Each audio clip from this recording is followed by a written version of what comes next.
বন্ধুরা, আজকে আমার recipe motichoor laddoo festival sweet recipe. আমি কিভাবে করলাম আপনাদের সামনে প্রেজেন্ট করছি। আমি কিভাবে করলাম সেটা আমি বলছি। 1 কাপ বেসনে 1 কাপ জল দিয়ে আগে একটা ব্যাটার তৈরি করলাম।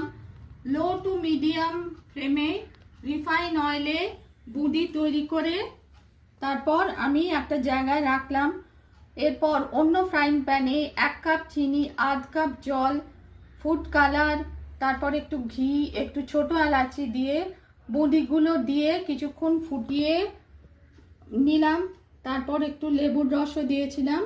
তারপর ওই মিশ্রণ ঠান্ডা হলে আমি লাড্ডুর আকারে গড়ে তৈরি করলাম মতিচুর লাড্ডু। ওপরে কাজু দিয়ে গার্নিশ করেছি। রেসিপি পছন্দ হলে লাইক করবেন, চ্যানেলটিকে সাবস্ক্রাইব করার অনুরোধ রইল। Easy, quick, tasty festival sweet recipe motichoor laddu.